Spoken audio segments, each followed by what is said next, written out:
बघताच तोंडाला पाणी सुटले ना. हा आहे मसाला डोसा, उपवासाचा मसाला डोसा. पहा किती छान मऊ लुसलुशीत झालाय ते, आणि रंगही एकदम सुंदर आलाय. बटाट्याची भाजी आणि दह्याची चटणी, काय छान मेळ आहे हा. खूप तोंडाला पाणी सुटले आता. चला तर मग आता आपण याची कृती पाहूया. तर त्यासाठी मी इथे घेतले आहे 1 वाटी भगर आणि पाव वाटी साबुदाणा.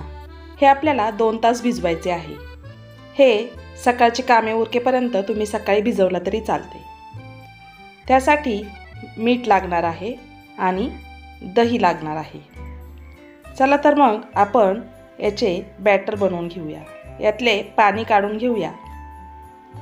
हे भिजवण्याआधी स्वच्छ पाण्याने धुवून घ्यायचे आहे. आता आपण याचे बॅटर बनवून घेऊया. यासाठी आपण हे मिक्सरच्या भांड्यामध्ये काढून घ्यायचे. मिक्सरच्या भांड्यात ग्राइंड करत असताना यामध्ये पाणी टाकायचं नाही आहे. हे असेच फिरून घ्यायचे आहे. त्यामुळे त्याच्यात लम्प्स राहत नाही. एकदम मऊसूद असं बॅटर तयार होतं.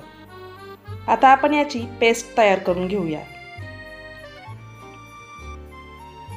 आता याच्यात 2 चमचे दही टाकायचे आहे आणि चवीनुसार मीठ टाकायचं आहे. तुमच्या मिठाच्या प्रमाणानुसार तुम्ही मीठ घालायचं आहे. आता हे आपण मिक्सरला फिरवून घेऊयात. अशा प्रकारे आपलं बॅटर तयार झालं आहे. पाहू शकता एकदम छान असं हे बॅटर तयार झाले. त्यामध्ये गाठी राहिल्या नाही आहेत. अशा प्रकारे तुम्हाला ही बॅटर बनवून घ्यायचं आहे. आता हे आपल्याला एका भांड्यामध्ये काढून घ्यायचं आहे. हे बॅटर मी आता एका भांड्यामध्ये काढून बाजूला ठेवून देते.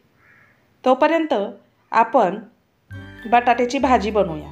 त्यासाठी मी 4 उकडलेले बटाटे घेतलेत आणि त्याचे अशाप्रमाणे साली काढून घ्यायच्यात. तर मी बटाट्याच्या साली काढून तो चिरून घेतलाय. हा बटाटा मी चिरून घेतलाय. आता त्यासाठी आपल्याला लागणार आहे जिरे. जिरे हे ऑप्शनल आहेत. तुम्ही जर उपवासात जिरे खात असाल तर तुम्ही वापरू शकता, नाहीतर नाही वापरले तरी चालतील. हिरव्या मिरचीचे तुकडे आणि दाण्याचा कूट. दाण्याचा कूटही ऑप्शनल आहे. तुम्हाला आवडत असल्यास तुम्ही घालू शकता. आता आपण बटाट्याची भाजी बनवूया. त्यासाठी मी गॅसवर कढई ठेवली आहे आणि त्यामध्ये आता तूप घालून घेणार आहे. तुम्ही शेंगदाण्याचं तेलही वापरू शकता, पण आमचं घरचं तूप असल्यामुळे मी तूपच वापरते. कढई चांगली तापली की आपल्याला त्याच्यात जिऱ्याची फोडणी घालायची आहे. जिरे हे ऑप्शनल आहेत. तुम्ही वापरत असल्यास तुम्ही घालू शकता अथवा नाही घातले तरी देखील चालतील. पाहू शकता जिरे अगदी छान फुलून आले आहेत. आता यामध्ये आपल्याला मिरचीचे तुकडे घालायचे आहेत.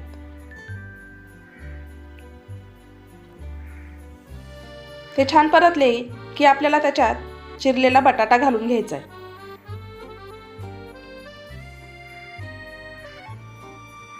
तो छान हलवला की त्यामध्ये मीठ टाकायचे. ते छान मिक्स करून घ्यायचे. आता ऑलमोस्ट आपली बटाट्याची भाजी तयारच झाली आहे. तुम्हाला आवडत असल्यास दाण्याचा कूट घालायचा आहे, पण तो फार बारीक नाही करायचा, थोडासा मोठाच ठेवायचा आहे.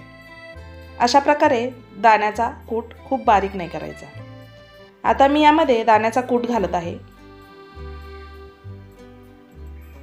आणि आता परत एकदा ते छान हलवून घ्यायचं आहे. आता आपली बटाट्याची भाजी रेडी झाली आहे. बटाट्याची भाजी अशी खाल्ली तरी देखील छान लागते. तुम्ही अशी देखील ती खाऊ शकता, परंतु आता आपण डोस्यासोबत बनवली आहे. आता ही मी बाजूला ठेवून देत आहे.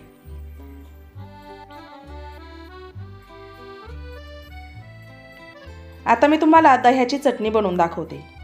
त्यासाठी आपल्याला भाजलेले शेंगदाणे घ्यायचे. शेंगदाणे छान मंद आचेवर भाजून घ्यायचे, त्यामुळे चटणीला टेस्ट छान येते. थोडंसं दही घालायचे. तुम्ही जर कोथिंबीर खात असाल तर चटणीमध्ये कोथिंबीर घातली तरी देखील चालते. आणि हिरवी मिरची घालायची आहे. तुम्हाला ज्याप्रमाणे तिखट लागेल त्याप्रमाणे तुम्ही मिरचीचं प्रमाण ठेवायचे.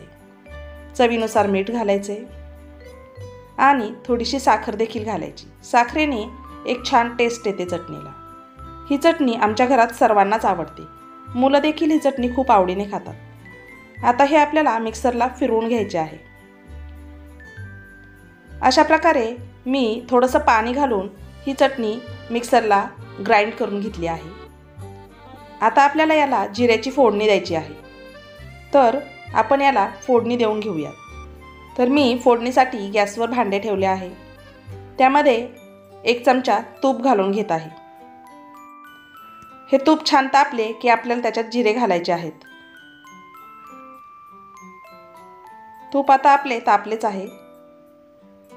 एकदम कडक अशी जिऱ्याची फोडणी बघा बसेल। आता पहा किती छान जिरे फुलून आलेत। आता गॅस बंद करायचा आहे आणि ही फोडणी आपल्याला चटणीमध्ये घालून घ्यायची। पहा किती सुंदर दिसत आहे ही चटणी। एकदम छान अशी आपली चटणी रेडी झाली आहे। आता आपण डोसे बनवून घेऊयात। डोसे बनवण्यासाठी आपण जे बॅटर मगाशी तयार केलं होतं तर त्याची कन्सिस्टन्सी मला थोडीशी घट्ट वाटत आहे। त्यामुळे मी आता त्याच्यात थोडंसं पाणी घालून घेत आहे। तुम्ही देखील त्याची कन्सिस्टन्सी बघून त्यामध्ये पाणी घालू शकता। हे बॅटर आपल्याला खूप घट्टही नाही ठेवायचं आणि खूप पातळही नाही करायचं आहे। याप्रमाणे तुम्हाला कन्सिस्टन्सी ठेवायची आहे। पाहू शकता तुम्ही याची कन्सिस्टन्सी अशा प्रकारे ठेवायची आहे। आता आपण याचे डोसे घालून घेऊयात। आता काही जण डोसे बनवताना यात सोडा घालतात, पण सोडा न घालताही किती सुंदर जाळी पडते हे आज मी तुम्हाला दाखवणार आहे। तर पॅन मी गॅसवर ठेवलेला आहे आणि त्याला थोडंसं तूप लावून घेतलेलं आहे। पॅन छान असा तापवून घ्यायचा आहे आणि मग याच्यावर एक एक डोसा घालायचा आहे। अशा प्रकारे चमचा गोल गोल फिरवत आपल्याला हा डोसा घालून घ्यायचा आहे। हे बघा किती छान अशी त्याला जाळी पडली आहे। आता याच्या कडेने आपल्याला तूप सोडून घ्यायचे आहे आणि वरची बाजू जर सुकली असेल तर त्यावर देखील आपल्याला ब्रशच्या साहाय्याने तूप लावून घ्यायचे आहे। या डोस्याचं विशेष म्हणजे हा अजिबात चिटकत नाही। याच्या कडा देखील आता निघायला लागल्यात बघा। एकदम इझिली हा डोसा असा निघतो। किती छान असा सोनेरी रंग आलाय त्याला तुम्ही पाहू शकता। जाळी देखील छान पडली आहे। एकदम झटपट होणारा असा हा डोसा मुलांना पण खूप आवडतो आणि उपवासात देखील वेगळा काहीतरी खाल्ल्याचा फील येतो। अशा प्रकारे आपल्याला बाकीचे देखील डोसे बनवून घ्यायचे आहेत। दोन्ही बाजूने हा डोसा छान भाजून घ्यायचा आहे। असा हा डोसा तुम्ही नवरात्रीत उपवासाला नक्की ट्राय करा। खूप छान लागतो हा डोसा। एकदा तुम्ही करून बघायलाच हवा। पहा काय सुंदर दिसतोय, खूपच छान।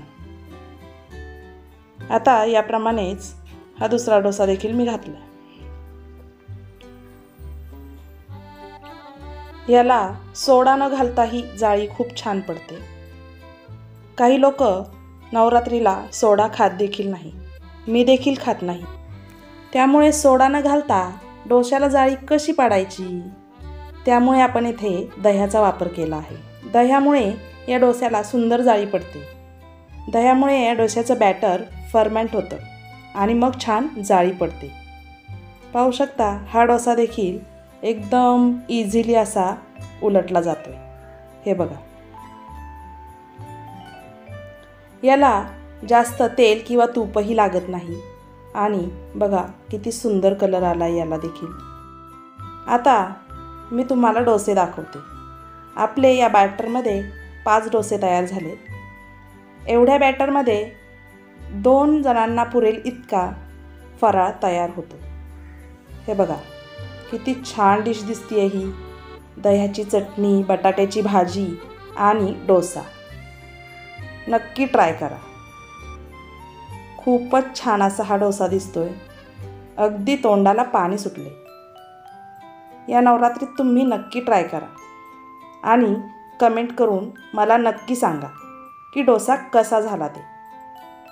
आणि अशाच नवनवीन रेसिपीज जर तुम्हाला पाहायच्या असतील तर नक्की माझ्या चॅनलला सबस्क्राईब करा आणि पुन्हा भेटूया अशाच नवीन एका रेसिपीबरोबर।